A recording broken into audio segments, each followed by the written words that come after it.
Saya pada tema malam hari ini adalah mengungkap nubuatan Nabi Muhammad SAW di dalam Yohanes pasal 14 ayat ke-6.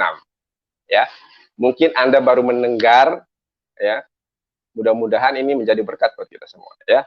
Yohanes 14 ayat ke-6, biasanya kan orang-orang Kristiani, umat Islam, ihdinas siratal mustaqim katanya. Ya. Ini sudah saya jawab bintahan ini ya. Ihdinas siratal mustaqim, jawabannya itu ya di Yohanes 14 ayat 6. Apa itu bunyinya? Ya, akulah jalan kebenaran dan hidup. Tidak ada yang sampai kepada Bapa kecuali melalui aku. Nah, Nandar, mana ada dari kata-katanya ini, dari kata-kata, dari kalimatnya saja tidak ada itu kata-kata Muhammad, kata Ahmad. Kata siapa, bro? Loh, kenapa? Ya kamu kan yang baca terjemahan. Salam terjemahan. Ya. Kalau mau menemui nama Nabi Muhammad SAW, jangan lihat terjemahan, lihat original teks. Ya, oke, aku tunjukkan kepada kalian ya. Ini sudah saya tulis di whiteboard. Maka saya juga akan memperlihatkan kepada Anda di banner ini ya, nanti muncul ayatnya ya. Mana ya? Yeah. Kumaha atuh ya tengah supkeuna. Cing, ya bisa tuh. Nah, alhamdulillah, hamdan katsiran thayyiban mubarakan fih, ternyata bisa. Akan tetapi saya tidak bisa membacanya karena HP kecil ya. Kalau kecuali di laptop. Akan tetapi makanya saya gunakan whiteboard. Ya. Ini adalah Yohanes pasal 14 ayat ke-6 dalam bahasa Ibrani. Ya. Oke, kita lihat ya, di mana sih letak nubuatan Nabi Muhammad SAW. Sebelum saya coba lihat bannernya dulu, mudah-mudahan sudah saya lampirkan semua. Aduh, mana sih? Ada yang hilang nih ya.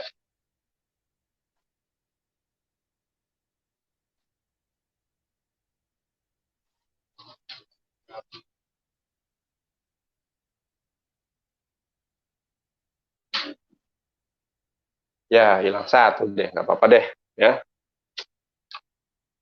Oke, ya, coba perhatikan di layar.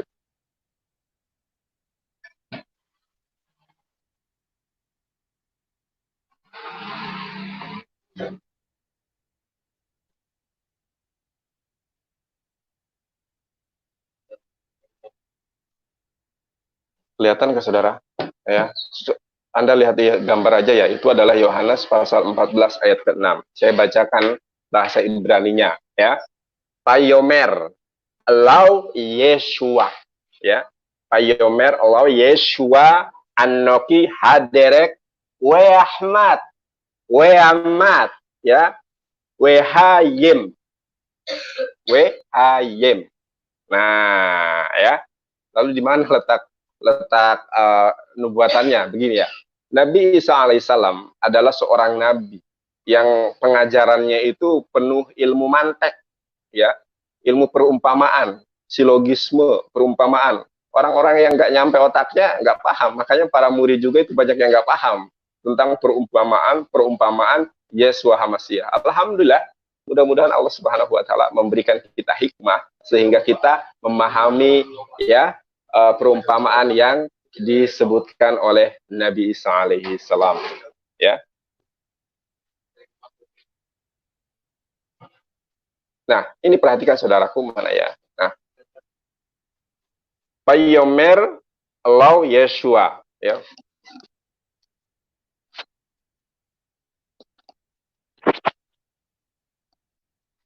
Anoki, ya. Anoki Payomer Law Yeshua, ya. Isa berkata, ya. Anoki Haderek Weamat Wehayem, ya. Sebentar. Nah, Yesua HaMasyiah, saudaraku, perhatikan ya. Perhatikan, Yesua HaMasyiah mengatakan, Yesua ya, Yod, Shin, Wau, Ain, Yesua, Anoki ya. Dia mengatakan ya, Haderek ya. Akulah ya. Anoki akulah Haderek jalan ya. Weamat, weamat ya. Kalau kita lihat terjemahan ya, akulah ya, Anoki Haderek ya. Akulah jalan. We amat. Apa di situ? Akulah jalan ya. Hadirnya kan jalan. Kalau di terjemahan we Ahmad apa? Kebenaran. Nah, ini saudara permasalahannya ya. Ini permasalahannya.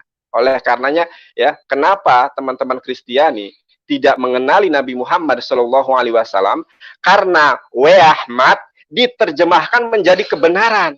Lah, inilah ya, oleh karenanya firman Tuhan katakan fawailul lilladzina yaktubunal kitaba biaidihim tsumma yaquluna hada min indillah. Kecelakaan besarlah bagi orang-orang yang telah menulis Alkitab lalu mereka mengatakan ya, mereka menulis Alkitab dengan tangan-tangan mereka sendiri. Lalu mereka mengatakan ini dari Allah padahal bukan. Ya, untuk mengaburkan nubuatan Nabi Muhammad di dalam Yohanes 14 ayat ke-6, Ahmad yaitu diganti, diterjemahkan sebagai kebenaran. Ya, sebagai kebenaran. Wah, Nandar. Ahmad itu kebenaran, Nandar. Makanya belajar bahasa Ibrani. Loh, kenapa dengan bahasa Ibrani? Bahasa Ibrani itu sama dengan bahasa Arab. Salam, salam damai sejahtera dalam nama Bapa, Putra, dan Roh Kudus. Bersama saya, Alef Tao, akan mengudara bersama dan saya akan membahas tentang Yohanes 14 ayat 6. Tentang ungkapan Yesus, akulah kebenaran. Bahasa Ibrani, Emet, bahasa Yunani, Aletheia.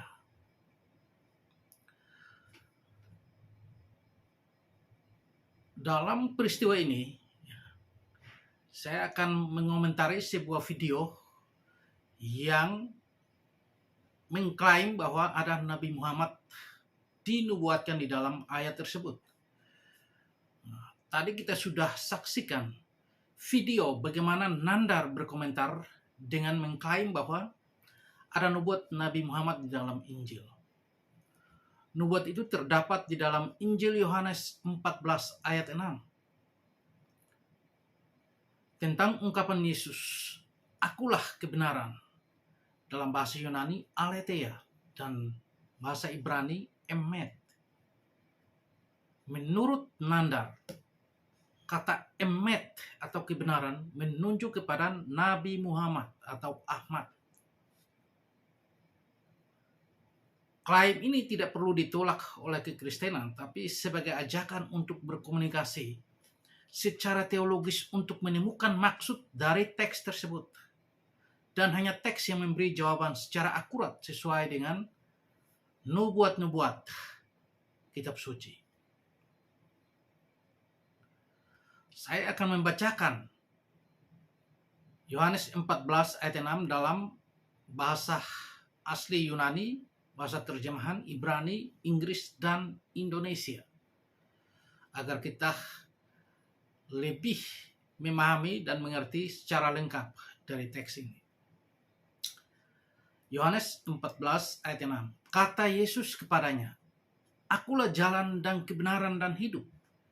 Tidak ada seorang pun yang datang kepada Bapa kalau tidak melalui aku. Saudara sekalian, kita melihat dalam teks ini saja, ya, dalam kekristenan dan Yudaisme, ya, sangat percaya dan mengakui dan mengucapkan dalam kehidupan sehari-hari bahwa Allah itu adalah Bapa. Ya. Mereka menyebut Allah adalah Bapa adalah suatu hubungan yang erat sekali yang sangat dekat dengan Allah. Ya. Namun dalam agama Islam, ya, mereka tidak menemukan kata Bapa itu. Ya. Mereka tidak boleh menyebut Allah itu Bapa. Jadi terjadi perbedaan teologi antara Muslim dan Kristen dan Yahudi. Oleh karena itu kalau Nandar mengklaim bahwa di Yohanes 14 ayat 6 itu adalah nubuat, kata emet atau kata kebenaran itu menunjuk kepada Nabi Muhammad, ya, maka klaim itu bertentangan. Ya, klaim itu bertentangan karena dari bunyi teks saja sudah sangat jelas kita, bahkan Tuhan Yesus sendiri menyebut Allah adalah Bapa. Ya. Sedangkan dalam agama Islam tidak. Jadi menurut saya klaim daripada Nandar itu sudah gugur. Ya, kita lihat Yohanes 14 ayat 6 dalam bahasa Inggris. Jesus said to him, I am the way, the truth, and the life. No one comes to the Father except through me. Ya.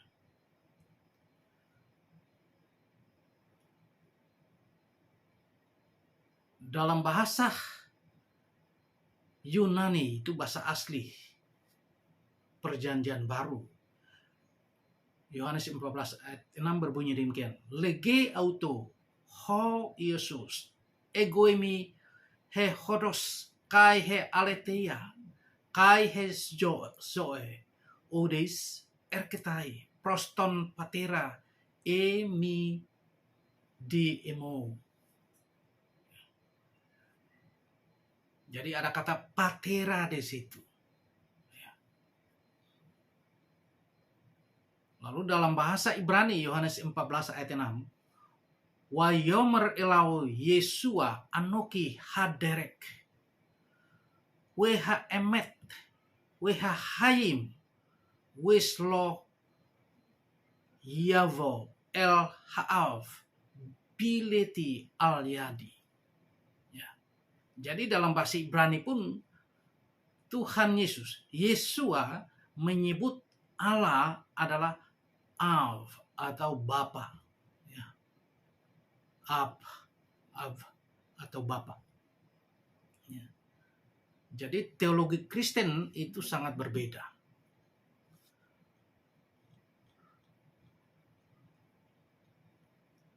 Nah, untuk berbicara tentang kebenaran, ya, karena Nandar merujuk dari bahasa Ibrani, emet adalah menunjuk kepada Muhammad atau Ahmad.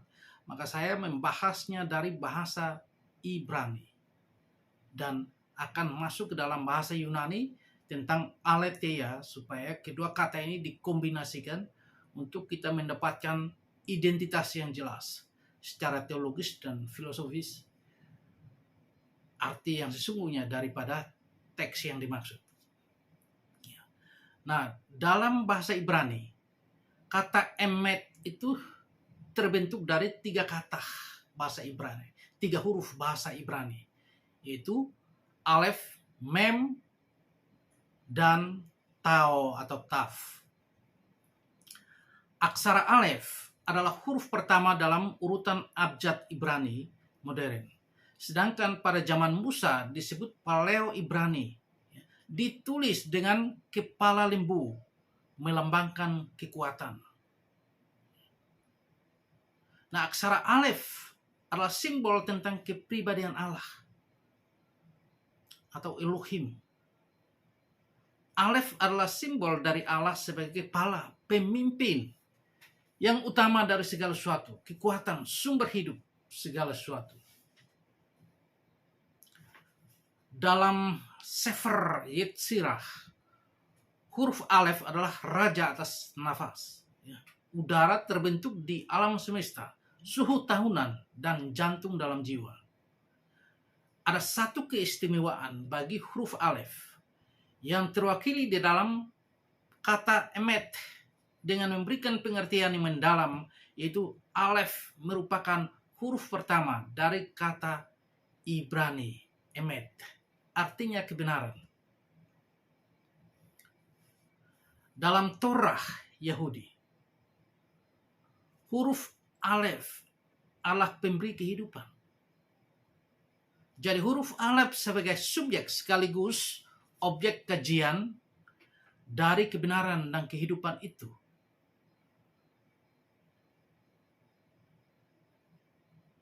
Yang mana menunjuk kepada Alef atau Elohim, yang menyatakan diri menjadi manusia di dalam Yesus Kristus. Ya. Saya tegaskan lagi, jadi huruf Alef sebagai subjek sekaligus objek kajian akan kebenaran dan kehidupan. Itulah Alef atau Elohim yang menyatakan diri menjadi manusia di dalam Yesus Kristus. Ya. Jadi simbol itu menunjuk kepada pra-eksistensi Yesus yang awal mulanya adalah Allah sendiri. Alef juga mewakili 3 kata yang menjadi nama mistis Yahweh atau Adonai, Tuhan dalam bahasa Indonesia. Dalam kitab Keluaran 3 ayat 14, aku adalah aku. Dalam bahasa Ibrani, Ehye, Aser, Ehye. Dan Alef adalah bagian penting dari misteri dan formula mistis keesaan Elohim itu.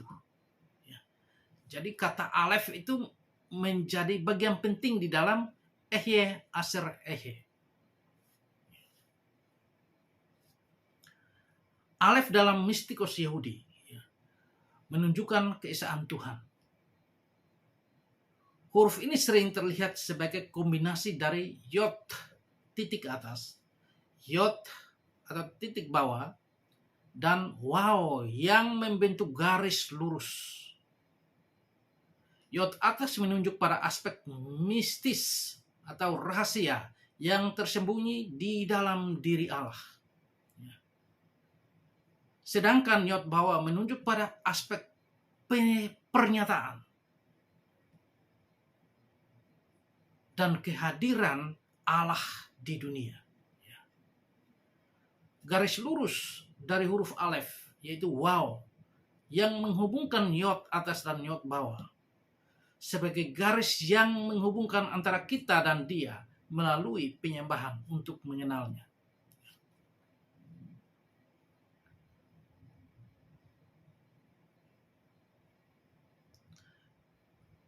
Yang kedua, kita melihat abjad terakhir dari huruf Ibrani, Tau atau Taf. Tau atau Taf dalam Paleo Ibrani Musa. Musa menulis hurufnya seperti tanda salib. Namun dalam Ibrani modern ditulis dengan garis lurus ditarik melengkung ke belakang. Seperti tanda seorang dengan rendah hati sedang memikul beban berat. Tau penggunaan literal dalam Taurat menunjukkan luka atau penderitaan.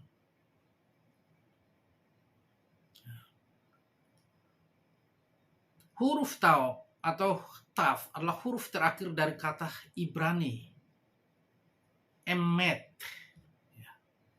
artinya kebenaran.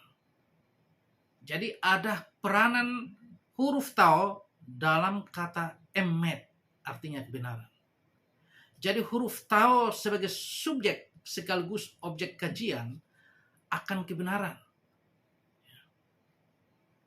Tanpa huruf Tau maka tidak ada pembenaran pada makhluk ciptaan yang mulia. Midrash menjelaskan bahwa Emet terdiri dari huruf pertama, tengah, dan terakhir dari alfabet Ibrani. Alef, Mem, dan Tau. Jadi kalau kata emet menunjukkan kepada Allah adalah kebenaran itu, dan kebenaran itu meliputi segalanya. Maka dalam Taurat, kata emet yang memberi kehidupan kepada manusia. Dengan demikian, jika huruf alef dihilangkan pada kata emet, maka yang ditemukan adalah mati. Tidak ada kehidupan. Dan jika huruf tau dihilangkan pada kata emet, maka tidak ada penebusan. Dan jika huruf mem dihilangkan pada kata emet, tidak ada pengampunan dosa, penyucian atau pengudusan. Jadi betapa pentingnya ketiga kata itu, ketiga huruf itu berperan dalam satu kata emet, artinya kebenaran. Makna huruf tau dalam aksara Paleo Ibrani zaman Musa dan para nabi. Ya, kita melihatnya, Musa bertemu dengan Tuhan, ya, Adonai, Yahweh, dan sekaligus melihatnya, dan Musa tahu rencana penebusannya atas umat Israel dan umat manusia. Sehingga dia menulis huruf tau atau taf dalam bentuk salib sebagai simbol dari kematian Yesus di salib. Bukti itu kita lihat dalam Paskah Ibrani di Mesir. Terdapat dalam Keluaran 12 ayat 7. Ayat 13, ayat 22 dan 23. Tuhan memerintahkan kepada Musa dan Harun mengatakan kepada jemaah Israel, menurut kaum keluarga mengambil seekor anak domba jantan yang tidak bercacat celah untuk dijadikan sebagai korban Paskah.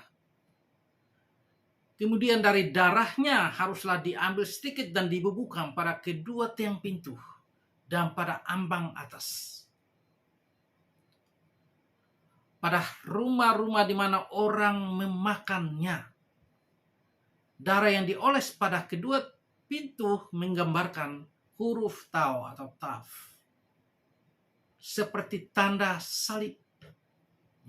Jadi dalam Paskah Yahudi, huruf tau atau taf ditulis dengan darah mirip salib, yang ditulis pada ambang pintu dan tiang pintu rumah-rumah orang Ibrani di Mesir untuk menghindari wabah kematian anak sulung. Untuk menghindari wabah kematian anak sulung. Jikalau itu tanda darah yang berupa salib itu tidak ada di ambang pintu rumah, maka maut akan terjadi. Ya. Pasti terjadi kematian anak sulung dalam rumah itu. Dalam penglihatan Yeskiel, ya, di Yeskiel 9 ayat 4, Tuhan memerintahkan para malaikatnya untuk memisahkan mereka yang takut akan Tuhan dari mereka yang tidak takut akan Tuhan. Dalam perjalanan mereka melalui kota Yerusalem, ibu kota kerajaan Israel, dan menulis huruf T atau tau atau taf pada dahi orang-orang yang mengeluh karena semua perbuatan keji yang dilakukan di sana. Penglihatan Nabi Yeskiel menggambarkan sebuah huruf tau atau taf seperti tanda salib. Hal ini menunjukkan bahwa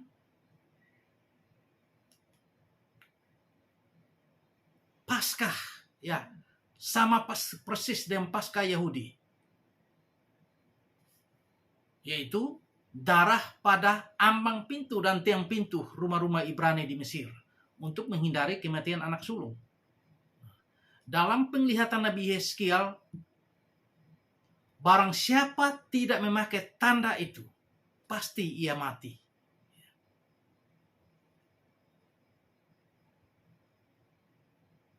Dengan demikian kita melihat huruf tau itu sangat penting dalam peranan. Ya, peranan dari kata emet. Nah, kita melihat kata Alef dan Tau. Dalam alfabet Ibrani, huruf pertama Alef dan huruf terakhir Tau atau Taf. Dan kedua huruf ini disebut dalam kitab suci, dalam kitab suci sebagai Alef Tau. Dan dalam alfabet Yunani juga, huruf pertama Alfa dan yang terakhir adalah Omega. Dan kedua huruf ini baik dalam bahasa Ibrani dan Yunani disebut dalam kitab suci dengan Alef Tau, Alfa Omega. Adalah sebuah gelar bagi yang awal dan yang akhir. Yang hanya dimiliki oleh Adonai atau Yahweh. Dan dialah Yesus Kristus, Tuhan kita.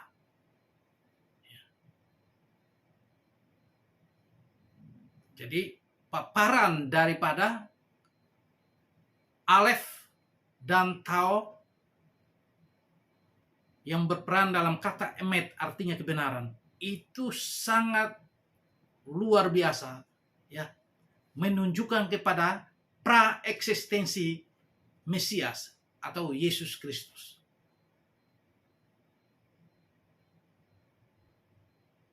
Oleh karena itu kita mendapatkan suatu pengertian yang begitu mendalam yang saudara tidak mendapatkan dalam tafsiran-tafsiran buku-buku yang lain. Nah, sekarang kita membahas tentang huruf mem, huruf Ibrani mem. Huruf Ibrani mem adalah huruf ke-13 dalam alfabet Ibrani dengan nilai gematria 40. Nah, ada banyak bukti-bukti dalam kitab suci mengenai angka 40. Misalnya, air bah menutupi bumi selama 40 hari 40 malam. Bangsa Israel harus mengembara selama 40 tahun ketika mereka keluar dari tanah Mesir. Musa menghabiskan waktu selama 40 hari, 40 malam, selama 3 kali di Gunung Sinai untuk bertemu dengan Yahweh atau Adonai atau Hasem.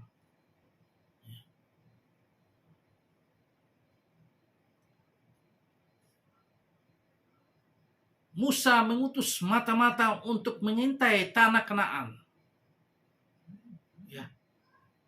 sebagai tanah perjanjian selama 40 hari, 40 malam.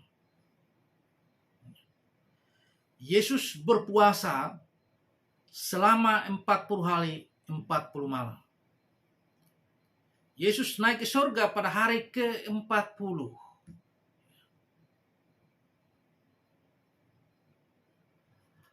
Ada masa 40 hari untuk selikot, saling memaafkan. Sebelum tiba hari raya Yom Kippur 10 Tisri.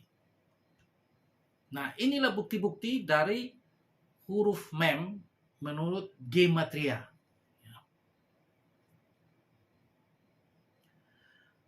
Masih mengenai gematria daripada huruf mem di dalam Talmud. Di dalam Talmud Avodah Zarah 5b dijelaskan bahwa usia 40 tahun adalah usia di mana seseorang sudah memiliki da'at. Da'at itu bahasa Ibrani. Dalam bahasa Indonesia artinya pengertian atau pemahaman. Understanding.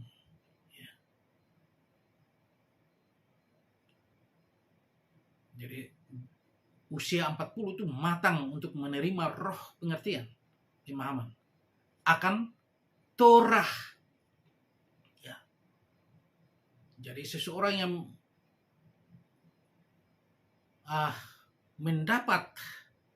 memiliki pengertian atau pemahaman akan Torah, maka dia memahami kitab suci itu dengan baik dan benar. Nah, kita melihat juga huruf mem dalam piktograf. Ya. Piktograf itu merupakan lambang. Kita melihat piktograf, maka huruf mem melambangkan air. Ya. Air merupakan sebuah lambang purification. Dalam perjanjian lama itu disebut dengan pembersihan, pentahiran. Sedangkan dalam perjanjian baru penekanannya penyucian, pengudusan, atau pengampunan dosa. Jadi dalam bahasa Ibrani, air adalah mayim, yang artinya adalah mata air. Misalnya dalam Yesaya 12 ayat 3, maka kamu akan menimba air dengan kegirangan dari mata air keselamatan.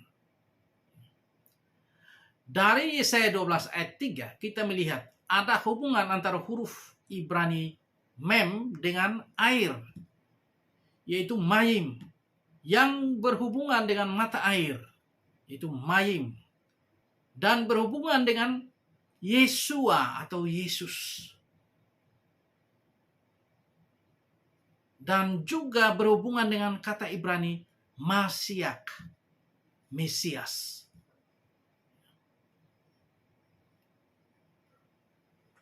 Jadi huruf mem yang mempunyai nilai gematria ini dipakai juga di dalam kata Masyak atau Mesias.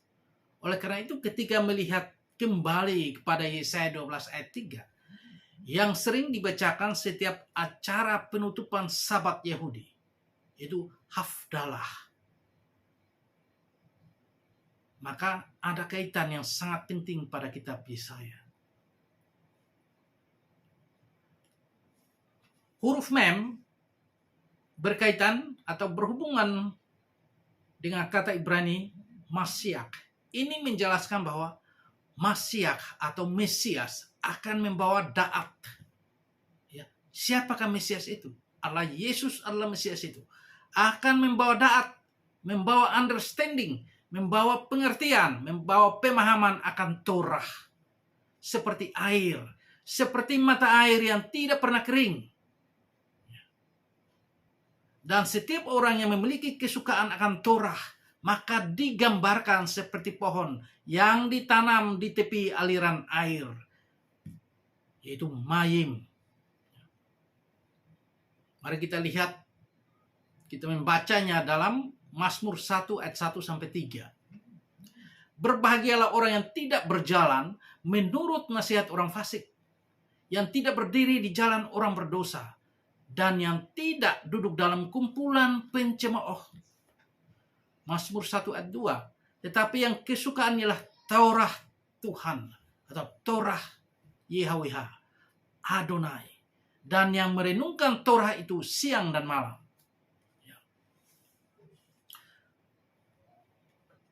Ayat yang ketiga, ia seperti pohon yang ditanam di tepi aliran air, mayim, dan yang tidak layu daunnya, apa saja yang diperbuatnya berhasil. Dan kita melihat secara intertekstual di dalam Injil, terdapat dalam Yohanes 4 ayat 7, 10, 13, dan 14. Huruf mem berkaitan dengan air mayim, air kehidupan, menunjuk kepada Yesus adalah air hidup di dalam Yohanes pasal 4 ayat 7, ayat 10, 13, dan 14. Mari kita membaca bunyi ayat tersebut. Maka datanglah, ayat 7, maka datanglah seorang perempuan Samaria hendak menimba air. Kata Yesus kepadanya, berilah aku minum. Ayat 10, jawab Yesus kepadanya, jikalau engkau tahu tentang karunia Allah, dan siapakah dia yang berkata kepadamu, berilah aku minum, niscaya engkau telah meminta kepadanya, dan ia akan memberikan kepadamu air hidup. Ayat 13 dan 14. Jawab Yesus kepadanya, barang siapa minum air ini, ia akan haus lagi. Tetapi barang siapa minum air yang akan kuberikan kepadanya, ia tidak akan haus untuk selama-lamanya. Sebaliknya, air yang akan kuberikan kepadanya akan menjadi mata air di dalam dirinya, yang terus-menerus memancar sampai kepada hidup yang kekal. Dari ayat-ayat ini, kita melihat sangat jelas kata huruf mem menunjuk kepada Yesus sebagai air hidup, sebagai keselamatan.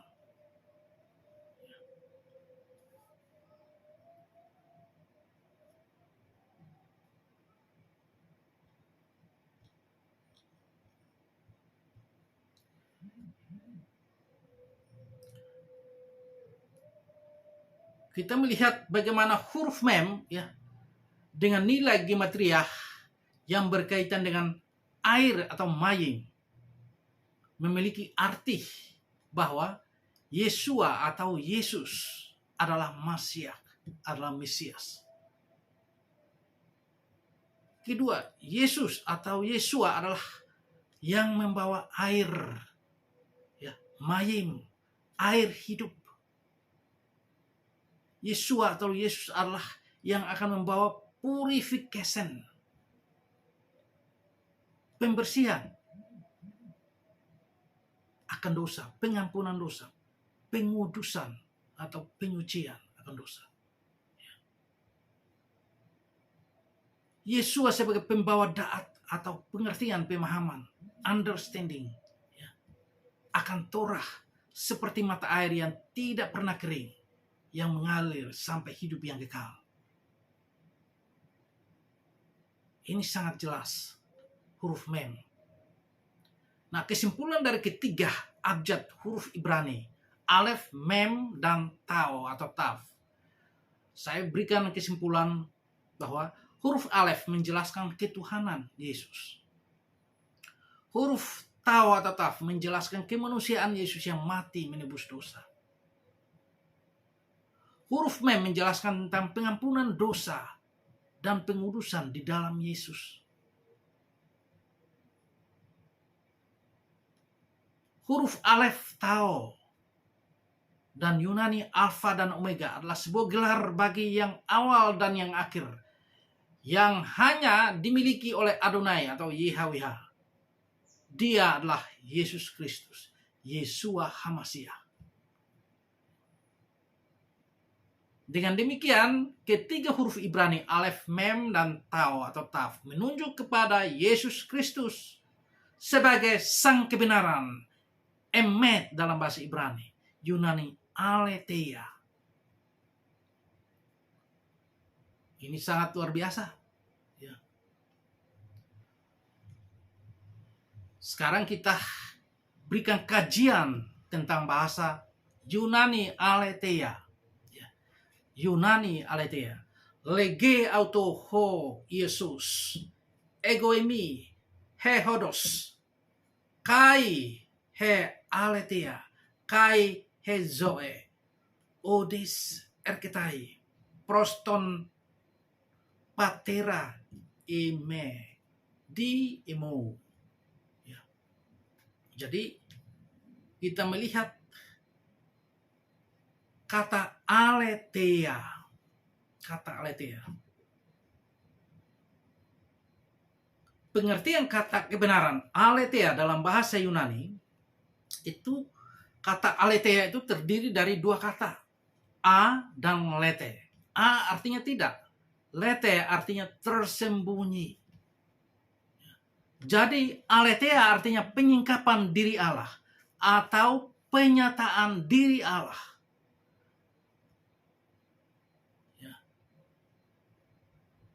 Atau dibukakan atau tidak tersembunyi. Dengan demikian, siapakah yang dimaksud dengan penyataan diri Allah? Kita menemukan bahwa penyataan diri Allah itu adalah Yesus Kristus. Dia adalah penyingkapan diri Allah. Tidak ada rahasia yang disembunyikan bagi umat manusia. Karena kasihnya dia menyatakan diri, akulah sang kebenaran. Ya. akulah sang kebenaran.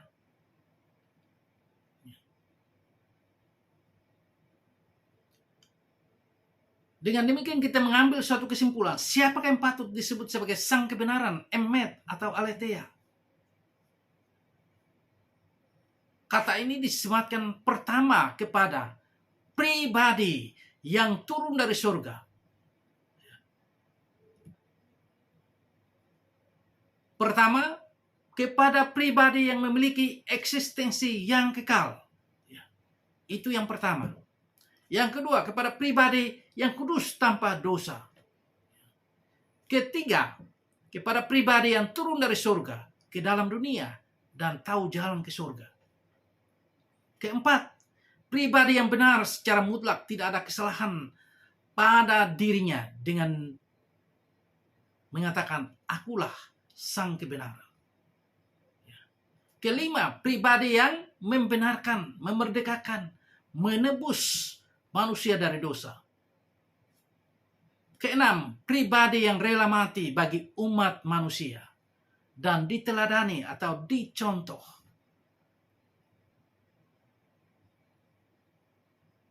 Dengan demikian sangat jelas kata emet atau aletheia atau bahasa Indonesia kebenaran menunjuk kepada Yesus. Dialah Yesus Kristus sebagai firman Allah yang kekal. Dialah kebenaran itu. Dialah kebenaran sejati yang menyiapkan jalan ke surga dan memberi hidup kekal kepada umat manusia. Dari tafsiran-tafsiran ini, Bapak Ibu mendengarnya, ya, ini merupakan suatu tafsiran tingkat dewa. Jadi bagaimana Nandar mau membantah hal ini? Bagaimana Nandar mau berargumentasi dan menggantikan kata emet atau kebenaran itu dengan Nabi Muhammad? Saya yakin Nabi Muhammad akan menolak itu dengan cara yang benar. Ya. Nabi Muhammad akan menolak pernyataan Nandar dan para ustadz dengan cara yang benar. Mari kita melihat pengakuan Nabi Muhammad atas kealahan atau ketuhanan Yesus atau Isa Al-Masih. Quran surah An-Nisa 4 ayat 171 berbunyi, janganlah kamu melampaui batas dalam agamamu, dan janganlah kamu mengatakan terhadap Allah kecuali yang benar. Sungguh Al-Masih Isa putra Maryam itu adalah utusan Allah dan kalimatnya yang disampaikannya kepada Maryam dan roh darinya. Quran surah Ali Imran 3 ayat 45. Sesungguhnya Allah menyampaikan kabar gembira kepadamu tentang sebuah kalimat atau firman darinya, yaitu seorang putra namanya Al-Masih Isa putra Maryam, seorang terkemuka di dunia dan di akhirat, dan termasuk orang-orang yang didekatkan kepada Allah. Quran surah 19 ayat 36. Isa berkata, dan sesungguhnya Allah itu Tuhanku dan Tuhanmu, maka sembahlah dia. Ini adalah jalan yang lurus. Siapakah Siratal Mustaqim itu? Isa Al-Masih. Mari kita melihat surah As-Sukhruf 43 ayat 61. Dan sesungguhnya Isa itu benar-benar memberikan pengetahuan tentang hari kiamat. Karena itu janganlah kamu ragu-ragu tentang kiamat itu dan ikutilah aku. Inilah jalan yang lurus. Ikutilah Isa Al-Masih. Ikutilah Tuhan Yesus. Itulah jalan yang lurus. Saya mengambil kesimpulan dari ayat-ayat Al-Quran ini. Pertama, Isa Al-Masih adalah kalimat Allah atau firman Allah. Itu menunjukkan pra-eksistensi dari Isa Al-Masih atau Tuhan Yesus. Isa Al-Masih adalah utusan Allah. Ya, utusan Allah Dia diutus oleh Bapa dari surga datang ke dalam dunia untuk menebus dosa manusia. Yang ketiga, Isa Al-Masih adalah Roh Allah. Dia datang ke dalam dunia. Dia lahir ke dalam dunia oleh karena kuasa Roh Kudus. Kuasa Roh Allah. Yang keempat, Isa Al-Masih adalah terkemuka di dunia dan akhirat. Berarti tidak ada yang mendahului dan mengakhirinya. Yang kelima, Isa Al-Masih mengetahui hari kiamat. Tanyakanlah hari kiamat kepadanya. Yang keenam, ikutilah Isa Al-Masih. Yang ketujuh, Isa Al-Masih adalah jalan yang lurus yang saudara cari selama ini. Jadi pembuktian-pembuktian ini sangat akurat dan luar biasa yang tidak bisa dibantah oleh siapapun. Ya. Tidak bisa dibantah. Nah, kita melihat kebenaran dalam ciptaan. Alam semesta ya, adalah ciptaan. Manusia adalah ciptaan. Malaikat adalah ciptaan. Dengan demikian, apa yang kita harapkan pada makhluk ciptaan? Alam semesta dicipta secara relatif. Maka pengetahuan yang kita dapatkan adalah kebenaran relatif. Para malaikat dicipta secara relatif. Tidak ada kebenaran mutlak padanya. Manusia dicipta secara relatif. Tidak ada kebenaran mutlak pada manusia. Kalau demikian, apa yang akan kita harapkan dari semua ciptaan itu? Tidak ada harapan yang kita dapatkan ya, atau kita nantikan dari mereka. Semuanya sia-sia. Ya. Maka kebenaran mutlak terdapat pada kata emet, aletheia, dan menunjuk kepada Yesus. Yesus berkata, akulah emet, akulah kebenaran. Akulah aletheia. Hanya melaluinya segala sesuatu diciptakan, baik di bumi maupun di surga. Baik kelihatan maupun yang tidak kelihatan.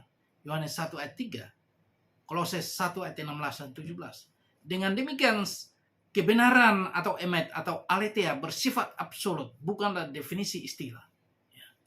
Bukan juga konsep, melainkan pribadi yang hidup. Semua yang diciptakan Allah bersifat relatif, sehingga tidak ada yang diperbandingkan dengan dirinya.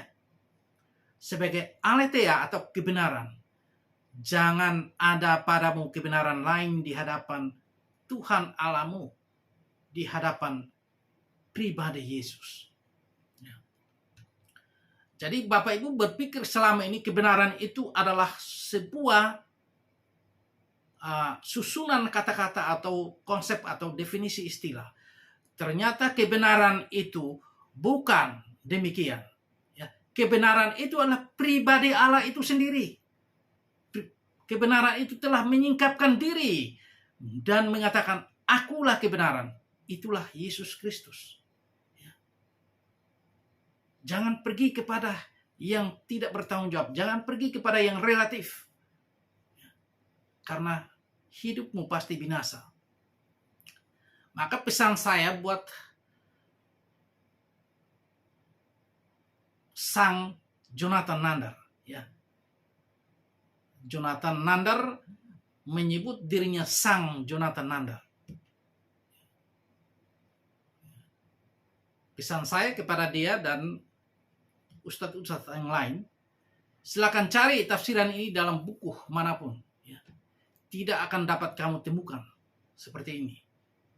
Ini tafsiran tingkat dewa.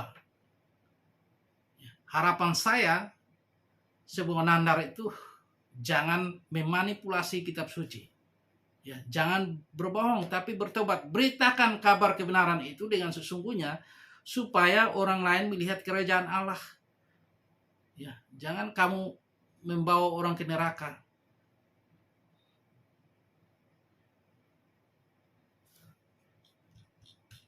Jadi kita melihat bagaimana peranan penting dari kata-kata Ibrani dan kata Yunani dalam bagian ini.